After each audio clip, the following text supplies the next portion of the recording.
Can you grow raspberries in a container? Absolutely you can. In fact, it's easier than growing them in the ground. Let me show you how. Hey there, folks. Welcome to the channel. And today we're going to show you how to grow potted raspberries so that you can enjoy fresh, delicious berries all season long. All right, let's jump right in here. We're going to be using this little 5-gallon bucket. It works out great for me.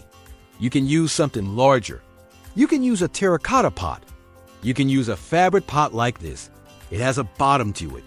It's not just a grow bag, but whatever you use, make sure it has drainage holes. The last thing you want to do is drown your raspberries. So step 1, get a large container.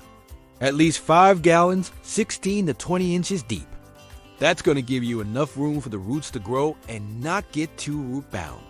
Step 2, fill it with a mix of potting soil and compost. The nice thing about raspberries is they're not super needy when it comes to soil.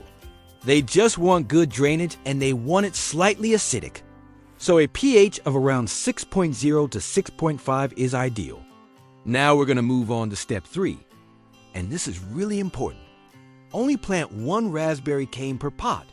If you put too many in, they're going to crowd each other. They're going to compete for nutrients and water, and you're not going to get the best growth or the best fruit production. So 1 is all you need.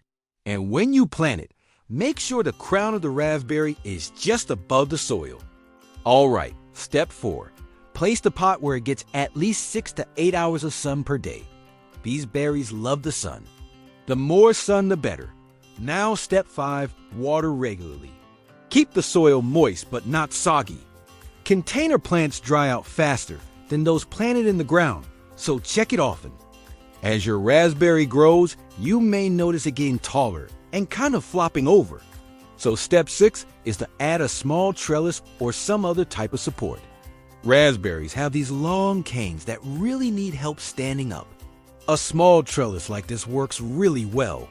Just take the canes and tie them loosely to the trellis. You don't want to strangle the canes, but you do want to give them support. Step 7, feed with a balanced fertilizer every few weeks during the growing season. More food equals more fruit. And finally, sit back and enjoy the show. In a few months, you'll be harvesting sweet raspberries right from your balcony, your patio, your windowsill. It doesn't matter where you grow them. They're gonna taste amazing. So there you have it, folks. No yard, no problem. Grow raspberries in a pot and enjoy homegrown fruit anytime. If you found this video helpful, give it a thumbs up and subscribe for more easy gardening tips. And now you know how to grow potted raspberries.